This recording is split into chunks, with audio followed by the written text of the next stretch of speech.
I think you need to know the masticatory system. You need to understand the skeleton. You need to be able to talk about the different parts. Okay? You need to understand that the mandible is the thing that moves, and it swings, and it's suspended from the skull. You need to understand why there's two different movements around the joint. Okay? And you need to know all of the joints associated, or all of the ligaments associated with the joint.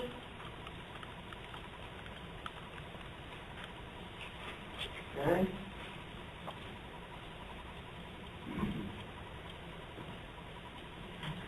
You need to know cross-sectionally what's going on in the joint.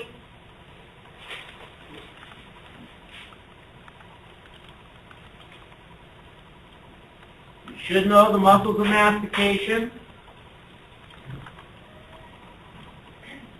Since there's only 4 of them really, you should know the origin and insertion, and then you should know the action. Okay? Because if you don't know the action, what's the point of having the muscle? Okay? You know, it's not like all of the actions to move fingers and all of that stuff. But it is relatively complex. Then you need to know how the teeth work together. That's why we did all the articulation of the calves, and we did the equilibration, and we talked about mandibular envelope of motion, or the border movement. We talked about anterior guidance and posterior guidance. Okay?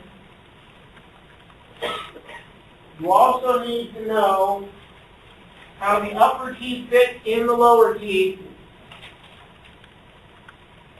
buccally and lingually, as well as occlusally. That's why those diagrams in Chapter 16 are so important. Now remember, that's in static occlusion, right? So you need to understand the static occlusion.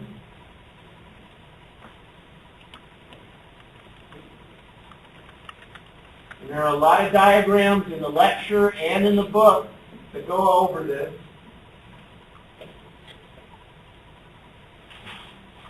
I mean, basically, if you can remember the muscles like this diagram,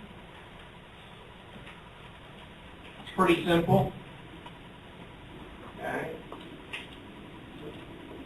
You got to have a basic idea of what's acting on the teeth, labiolingually, facial-lingually, how the teeth erupt, how they get into occlusion. Okay, so we went over this whole neutral zone concept.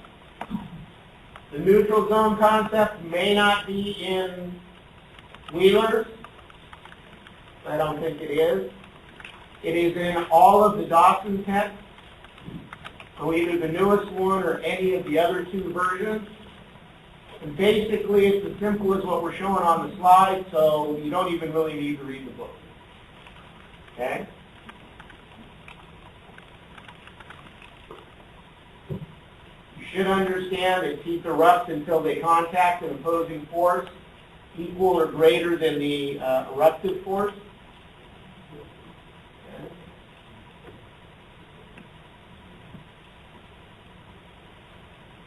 You need to know the buccinator, orbicularis, oral muscles, all that.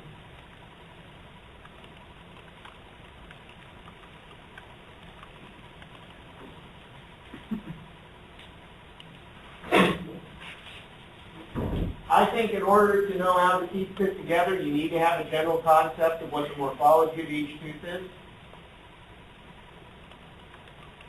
You should be able to identify teeth by general anatomic traits of each tooth.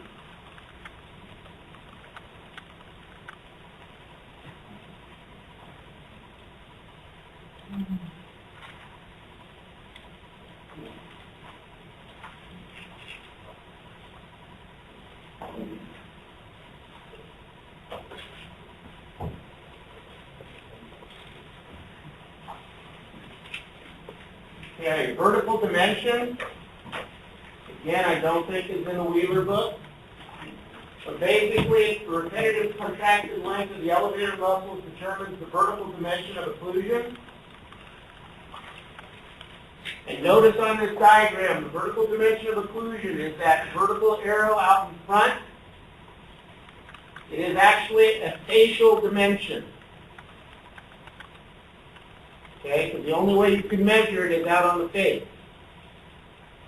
There's also the vertical dimension of rest, which is a little greater than the vertical dimension of occlusion, anywhere from 1 to 10 millimeters, depending on the patient. Usually about 3 to 6 millimeters is the average. I'm not going to give you that number thing on a test, okay, just the concept. For facial measurement by the contracted muscle length. Okay.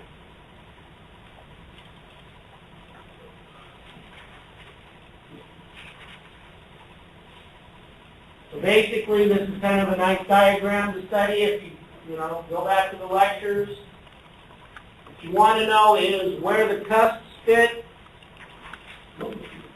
especially labially, where the triangular ridges fit in the opposing teeth, like the mesiofacial triangular ridge fits into the mesiofacial buckle or the mesial buccal groove on the first molar. Those kind of things. Where do the lingual cusps fit into the opposing teeth?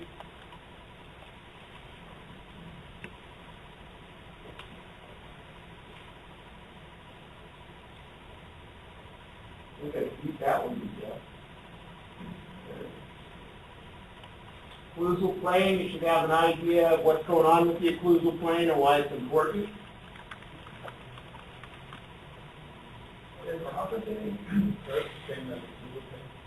Yeah, it's compensating curve is a combination of the curve of speed and curve of local, so yeah, that could be used interchangeably.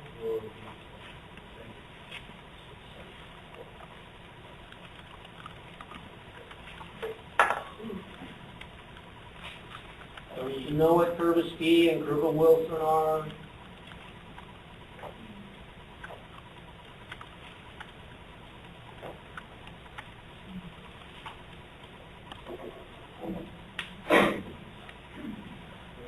Compensating curve, create the occlusal plane.